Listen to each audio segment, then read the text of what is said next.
Lord Buddha, with his incomparable compassion and wisdom, bestowed countless teachings on his followers and therefore indirectly on us. And the intention of Lord Buddha's teaching, of course, was to enable people to have the means to achieve not just happiness in this life, but also freedom from suffering. And finally, of course, to achieve the same level of realization as himself, the state we call Buddhahood. But he recognized that people have different aptitudes, different strengths, different weaknesses, and also different motivations. And so when we look at that range of teachings that Buddha gave, which are now collected in the scriptural collections and so on, we can discern, for instance, in the point of view of motivation, we can discern that there are two main vehicles, two main systems for practice that were taught by Lord Buddha. And that is to say that for those followers whose intention in practicing the Dharma, whose motivation for practicing the Dharma, was to achieve their own liberation from suffering, the suffering which is endemic to samsara, the cycle of birth and death. For such followers, Lord Buddha taught the Sravaka vehicle, the vehicle of the disciples, so that they could indeed achieve that personal liberation from suffering.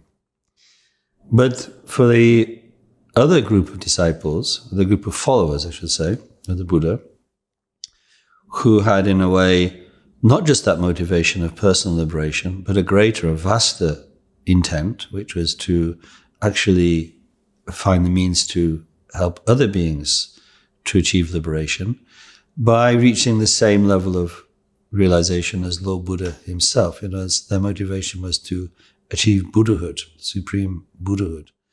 So this compassionate motivation was the dominant theme in their approach to the Dharma. And so for such followers, Lord Buddha bestowed the teachings we call the Mahayana, or the great vehicle. Great in the sense of the vastness of its intention and its result. Of course, it's not that there's a kind of conflict or opposition between the two vehicles. And for us who aspire to follow the Mahayana, still the teachings found in the Sravaka vehicle, the lesser vehicle, are extremely important in terms of developing renunciation, the necessary disentanglement from samsaric ambitions and schemes and seductions that have to be there for us to practice Mahayana effectively. So we're followers of the Mahayana, of the great vehicle. We've adopted the Bodhisattva path, as one might call it, the path of those who aim at supreme Buddhahood. Now, within the Mahayana, we say, according to our tradition, according to the tradition of all Tibetan Buddhist schools, that Mahayana itself has two wings, two distinct paths of practice. And that is to say, they are modes of practice. They share the same understanding of the nature of reality, that reality is beyond all extremes, beyond elaboration into existence and non-existence. They share the same motivation that one should practice the spiritual path to achieve Buddhahood for all beings. But the distinction lies in the means of accomplishing that result of Buddhahood. And so in this way, we can see that in the common teachings of the Mahayana, the discourses or the sutras, Lord Buddha prescribed a gentle and progressive means of following the path, based upon the practice of the 6 perfections, as we call them, the 6 transcendental virtues of giving, moral discipline, patience, effort, meditation, and wisdom. Because by practicing those 6 perfections through many lifetimes, in fact, we gradually accumulate or build up or gather the 2 provisions for the path, merit and wisdom, which will finally culminate in us achieving the level of a Buddha, endowed with compassion, wisdom, and effectiveness, power, to benefit others. The essence of that path, therefore, is essentially meditating on compassion and wisdom. But it's a gradual and slow path. It has the concept that the fruit is, in a way, the fruit or the result is far off in the future, to be attained through gradual steps.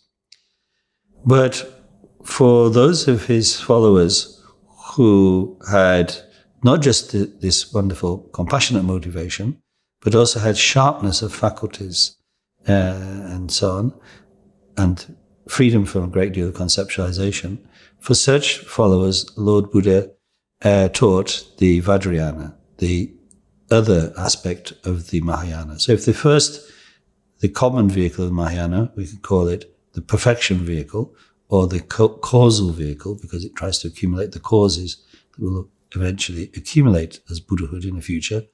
In the other wing of the Mahayana, which we could call the uncommon Mahayana, Lord Buddha taught this system called Vajrayana, the indestructible vehicle, or the fruition vehicle, because the distinctiveness about this path of practice is that here the Buddha has shown that actually what we're aiming at, the state of realization of Buddhahood, those qualities are in a way already present within us. They're already present within the mind streams of all beings. They're covered over, they're obscured, like a seed which is covered by a box, but nevertheless they're present. So with that understanding that the goal to be attained is in a way present within us, the path of practice is a path in which we utilize that kind of indwelling reality of the goal of the fruition, the state of Buddhahood. We adopt the goal as the method of practicing. We practice as if we are already Buddhas, one might say. And so the Vajrayana is exactly this, the resultant or the fruition vehicle. And therefore, it allows us to achieve Buddhahood, state of full realization, extremely rapidly. Of course, how rapidly depends upon our efforts and application of the teachings and so on. But it is even possible to achieve Buddhahood, the state of supreme enlightenment, within one lifetime, if we follow the Vajrayana. And of course, in history, there are examples of such an achievement, like among the Siddhis, the great realized ones of India, such as Milarepa, or in Tibet, the great yogins, such as Milarepa, have actually achieved this supreme Buddhahood through one lifetime of practicing the Vajrayana methods. So this is the first thing to understand about Vajrayana, that it is in fact really an aspect of the Mahayana. We can call it a distinct vehicle. We can talk about three vehicles: Sravakayana, Mahayana, and Vajrayana. And that is also very accurate, a very skillful way, because there are differences, as we've just seen, between the approach and the methods of the Vajrayana and the Mahayana. But in terms of its motivation, in terms of its ethics, if you like, and in terms of its aim, the Vajrayana is in that way part of the Mahayana. So one should, in a way, have these two understandings, these two ways of situating the Vajrayana, so that one doesn't mistake it. Certainly, for instance, the idea one could just practice the Vajrayana and dispense with the Mahayana is impossible. In fact, as I tried to hint, it's even impossible to practice the Vajrayana while abandoning even the Shravaka vehicle, because the Shravaka vehicle has much to give us in terms of developing this, as I said, this sense of renunciation, of definitely choosing freedom over continued imprisonment in samsara. So now to talk about Vajrayana more specifically. At this point, one might ask, well, where was this Tantric, this Vajrayana teaching, where was it taught? And the answer is, well, the common teachings of the Sravaka and common Mahayana were taught in the discourses given by Lord Buddha. But the Vajrayana teachings are found in the Tantras. Of course, both the sutras and Tantras, having originally been taught, they were orally transmitted for several hundred years.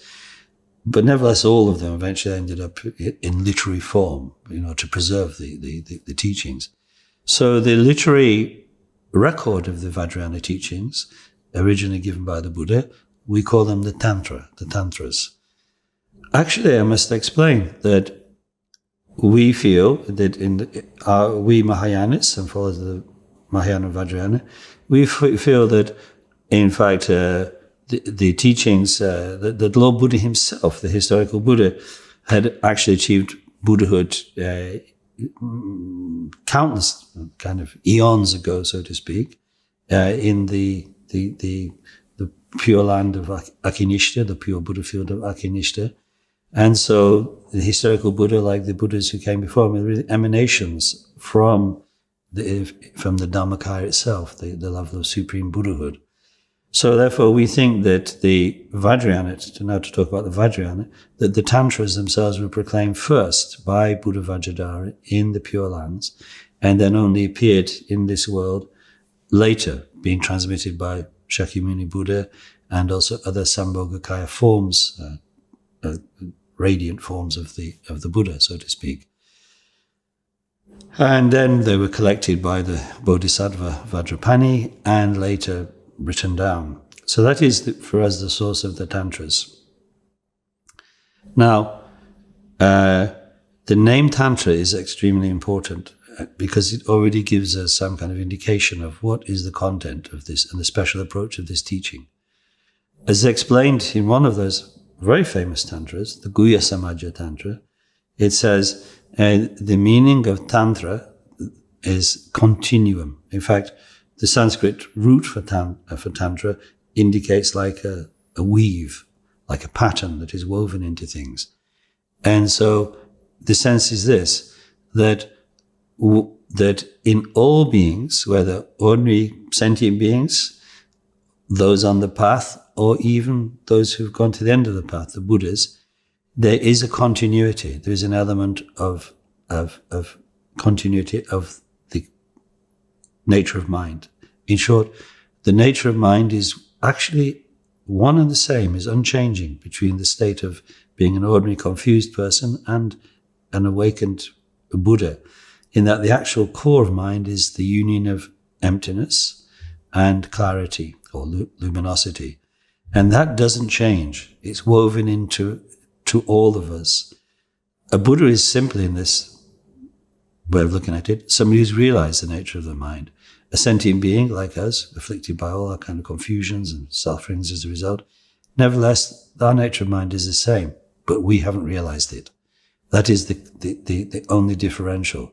So it's not an ultimate differential, it's, if you like, a relative differential. So the Tantras are so called to indicate that the Buddhas are within, the state of Buddhahood is present in a way within all of us. And we take that, therefore, as the basis, the standpoint for all our practice. But I want to say a little bit more about the Tantras, having just explained the significance of the choice of the name Tantra in Buddhism. As I said, the origin of the Tantras goes back to the Buddhas who proclaimed the Tantras in the Pure Lands, in Akinishta and so on, then revealed in this world. But there are innumerable Tantras. In fact, many more were given than were actually even ever collected as scriptures. And then, even though those were collected in scriptures in the time of the dissemination in India and elsewhere, not all of them have been translated into Tibetan.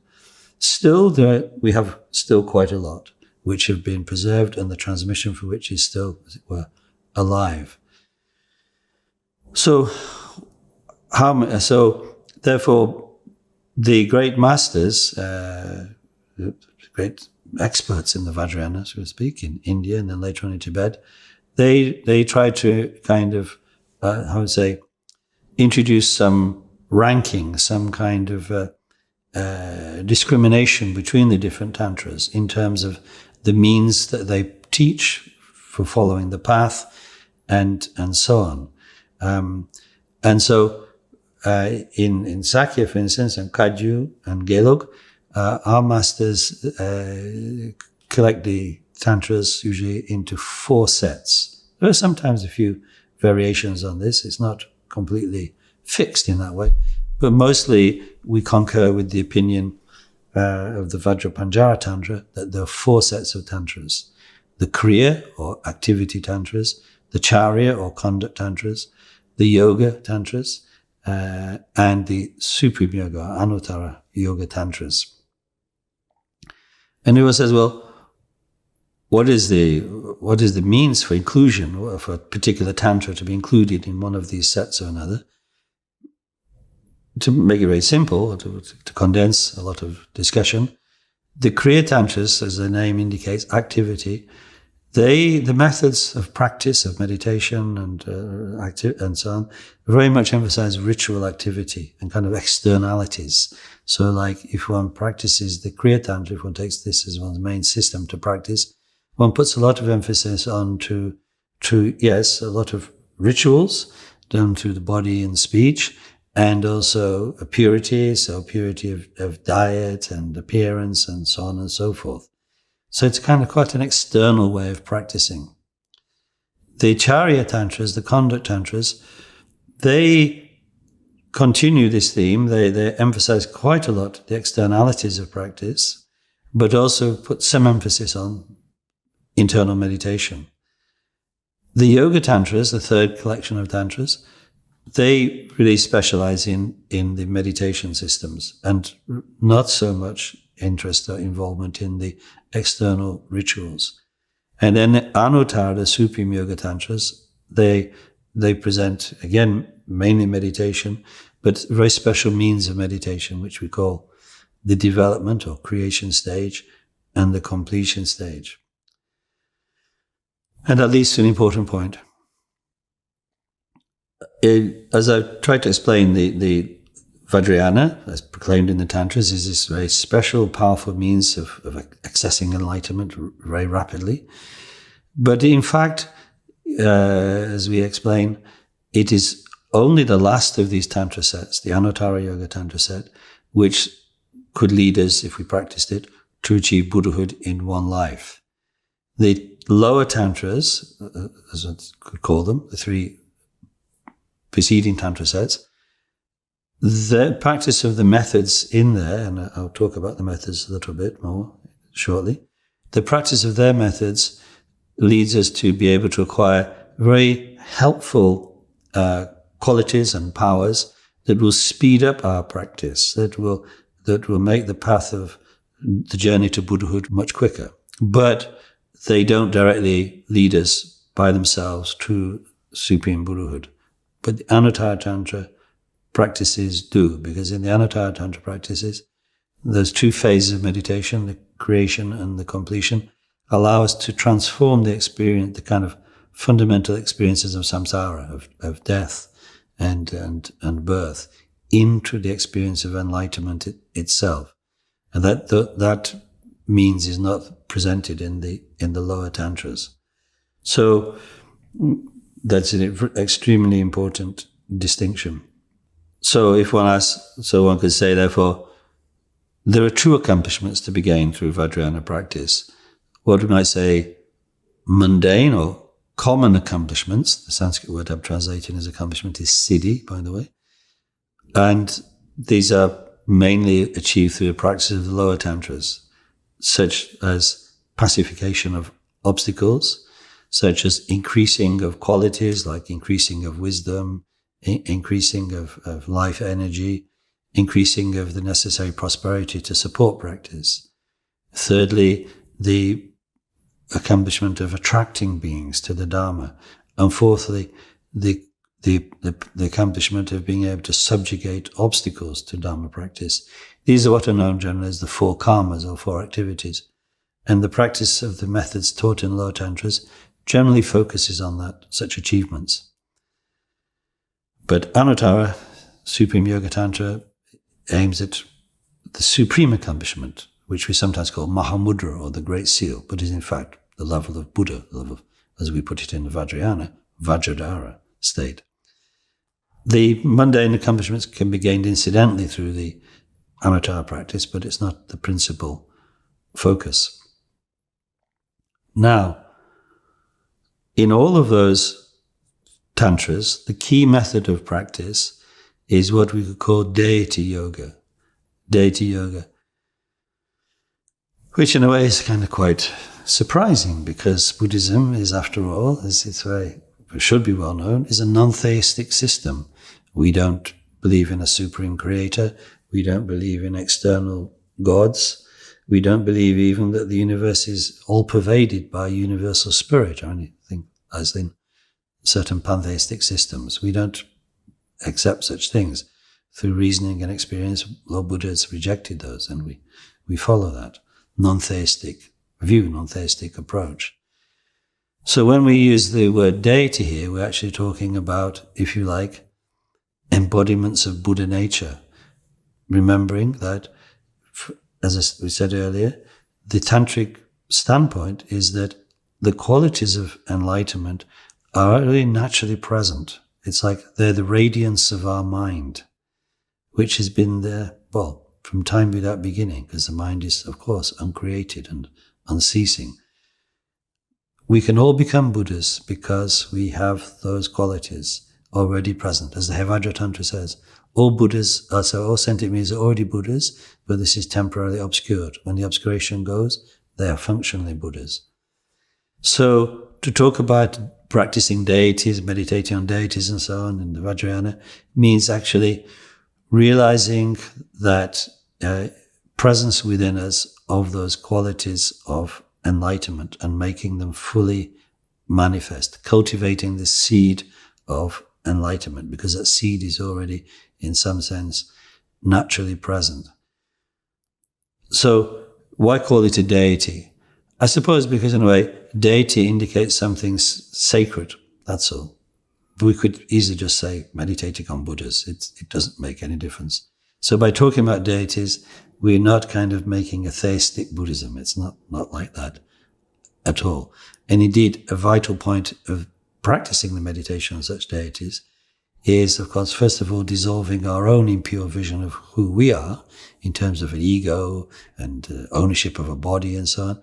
And by meditating emptiness, and by meditating emptiness also ensuring that when we do meditate on ourselves, arising as a deity or whatever is the proceeding of that practice, we don't attribute any reality, any substantial reality to that. The deity, the Buddha upon which we meditate, is at all times realized to be nothing other than emptiness. The great emptiness, which is the nature of all phenomena.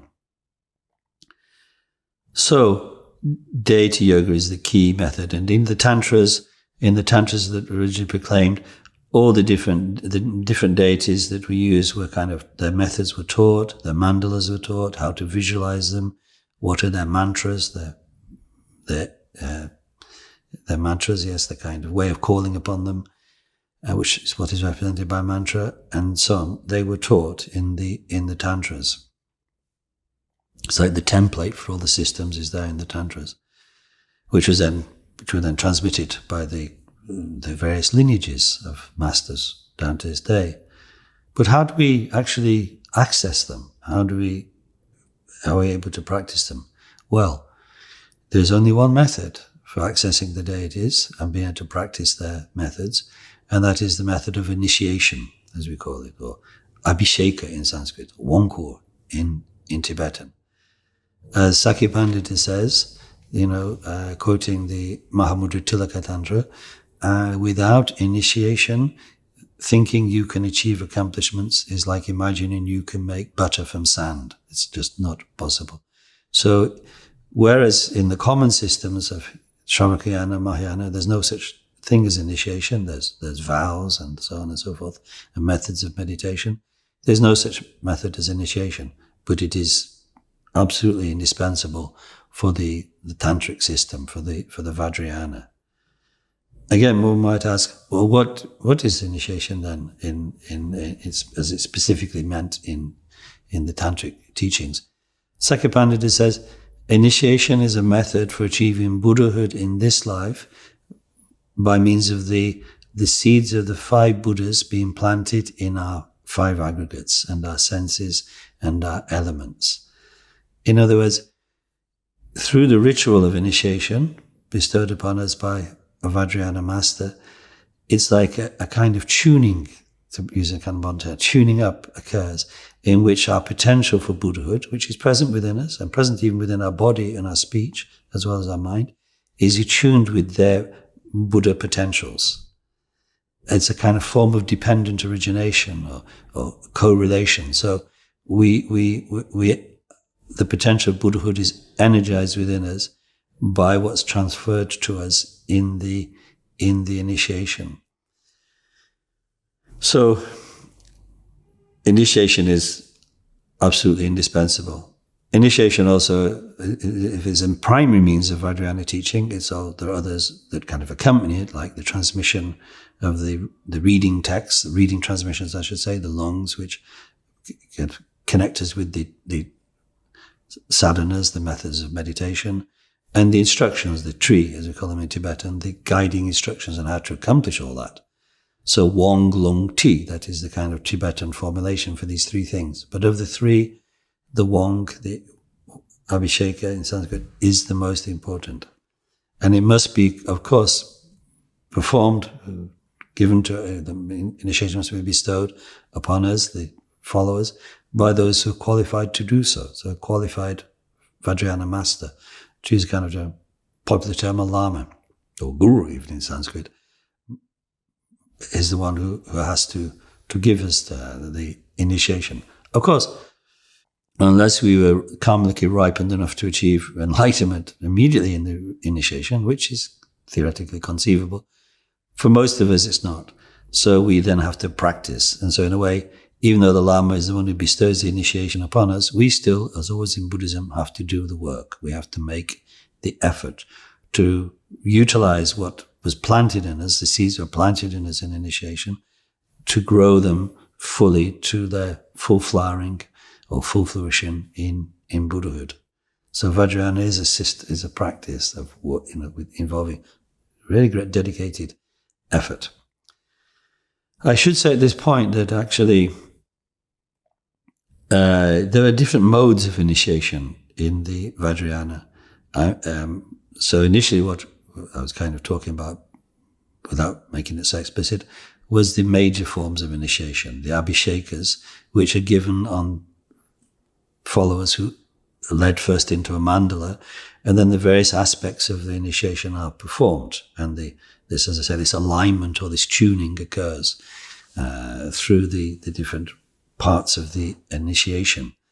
And according to whether it's whichever Tantra set the initiation belongs to, for deity belonging to one of the Tantra sets, I should say, then the initiation is more complete, it's fuller. So the Kriya Tantra initiations, although you're led into the mandala and so on, and they take place over 2 days, they have less elements to them than the yoga and the Charya, and the Charya less than the yoga. And the Supreme Yoga Tantra initiations are most complete, so longest, therefore. But that's the major initiations.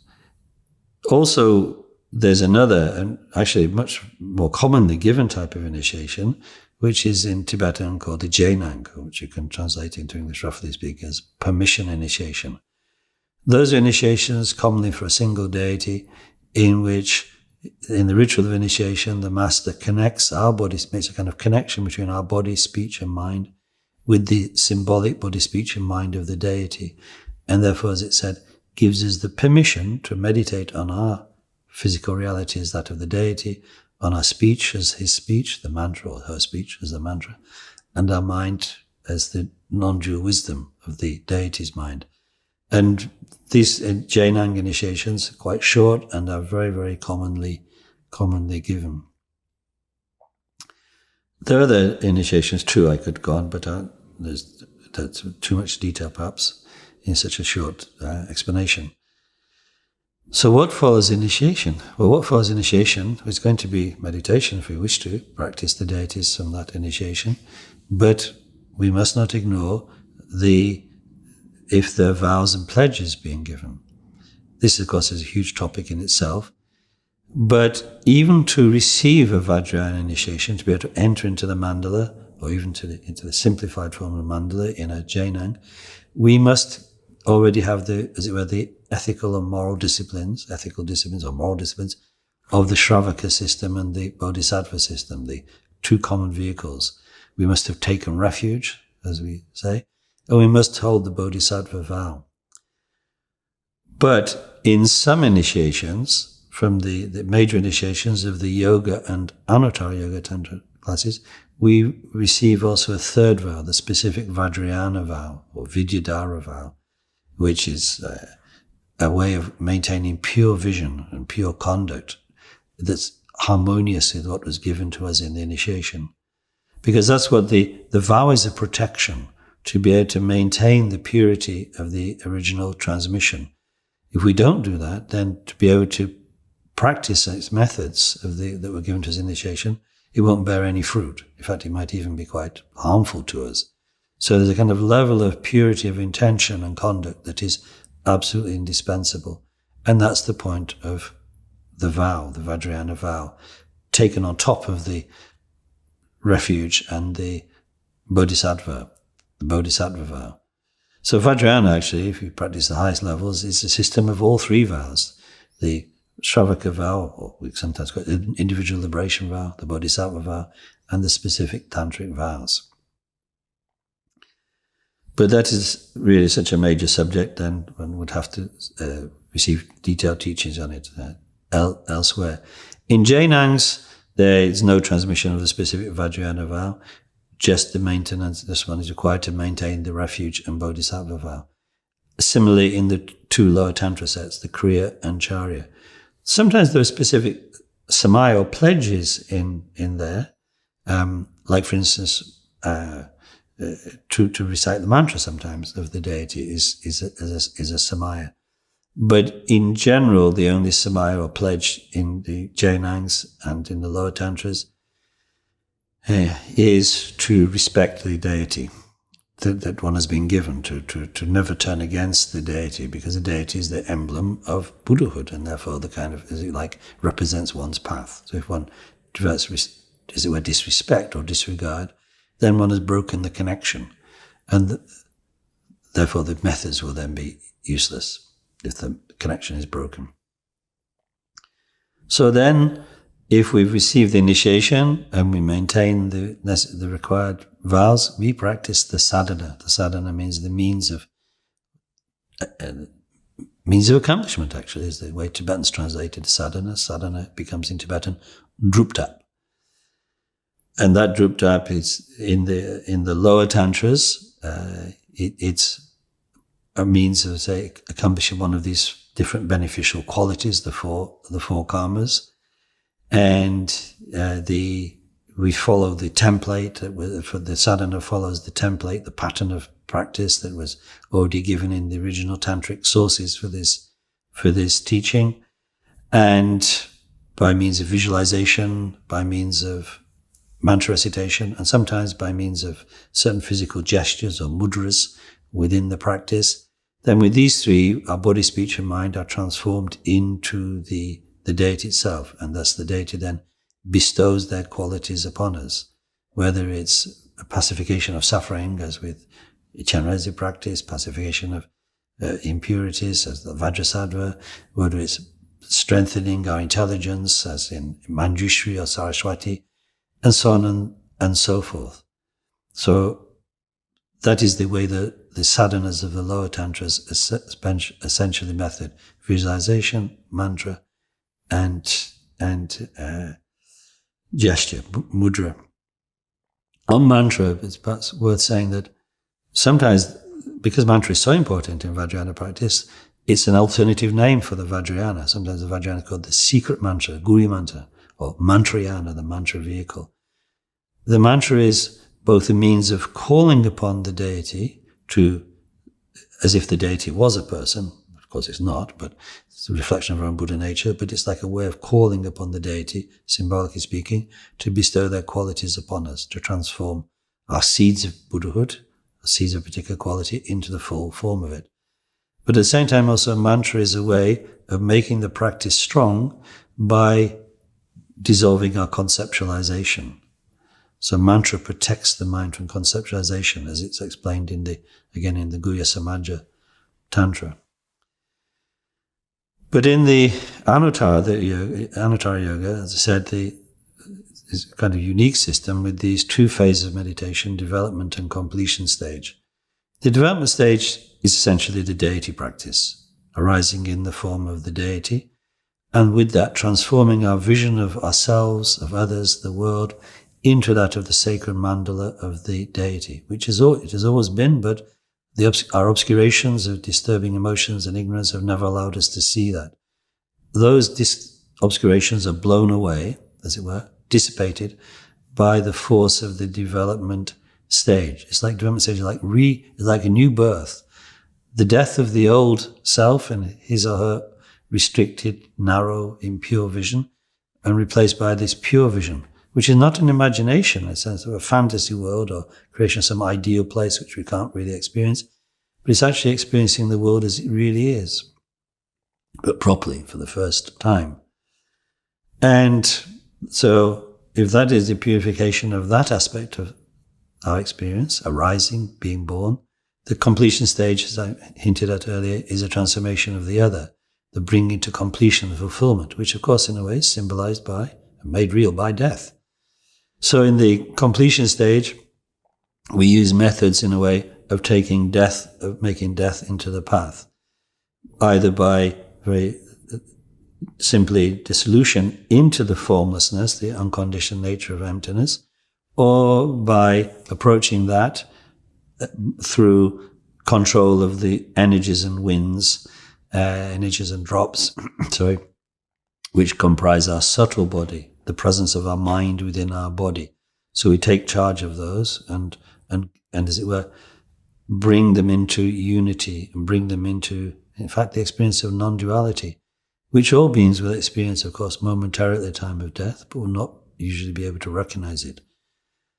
But we're able to train for that and even bring it about in this life if we're extremely skillful practitioners through the completion stage practices.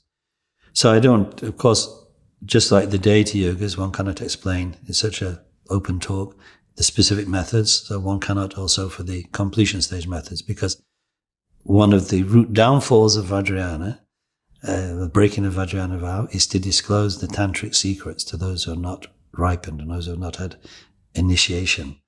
And so, therefore, here it's possible to talk simply about the general outlines, if in a way to inspire confidence that it works, it's a proper Buddhist system, but one should not disclose the actual methods. So that's the development and completion stage. And in the different Dharma traditions of Tibet, Mongolia and elsewhere, all these methods of the four Tantra sets were preserved by the different lineages. Because there's such a vast array of Tantras and a vast array of oral instructions descending from those Tantras and different methods of meditation on deities, over time, the different traditions of Tibetan Buddhism tended to emphasize slightly different variants, a slightly different mix of those teachings.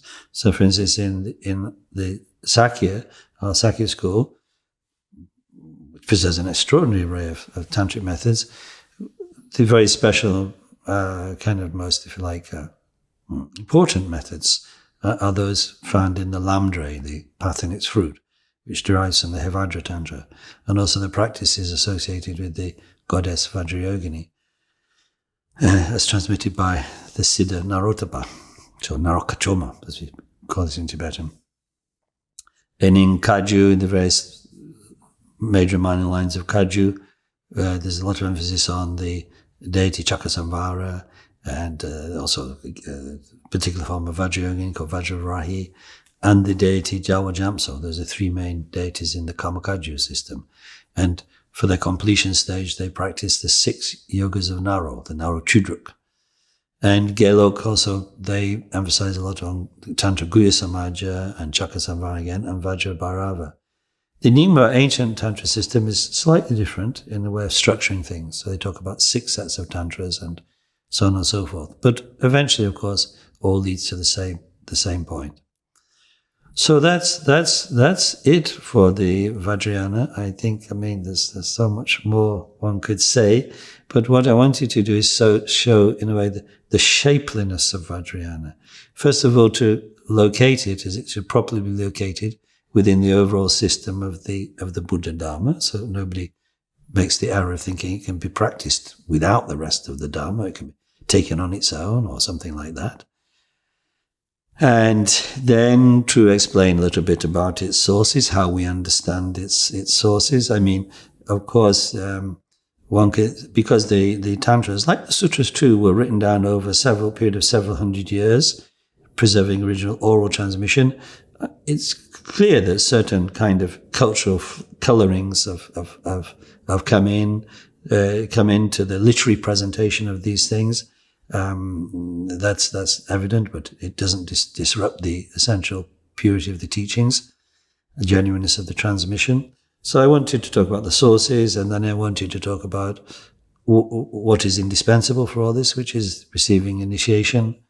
I've not talked very much about the qualities of a Lama. They're spelt out elsewhere, but of course the Lama, if you think about it, must really possess all the qualities of the three vehicles, of the Sravaka system, of the Bodhisattva system, or common Mahayana, and the uncommon Mahayana, the Vajrayana, must be accomplished in their meditations, as well as imbued with the compassionate ethic of the Bodhisattva, and maintain his or her vows, and so on and so forth. And then I wanted to explain about if one receiving initiation, then that also is you maintain that pure vision by keeping the vows, and then how you make it all work for yourself by practicing the sadhanas into which you've been initiated by your lamas. And that's it. That is how Vajrayana works. And fortunately for us, in this world at present, there are still people, men and women, great masters, who have gone far along the Vajrayana path and can transmit these teachings from unbroken lineages to us. So we're most fortunate. Actually, I should say, if one prefers simply to practice one is inspired by Mahayana, but one prefers to practice the non-tantric aspect of Mahayana, the paramita, the perfection path, if you like, or the causa path, this is also very wonderful. And so one shouldn't feel this, everybody must immediately practice Vajrayana, or even has the karma to do so. But if one is attracted to Vajrayana, then one must examine one's motivation to see if it really is the Bodhisattva motivation, and examine oneself to see if one has the characteristics of a good Vajrayana disciple.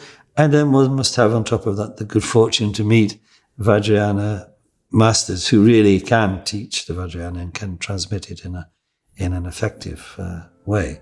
So if all those conditions come together, then one should practice the Vajrayana.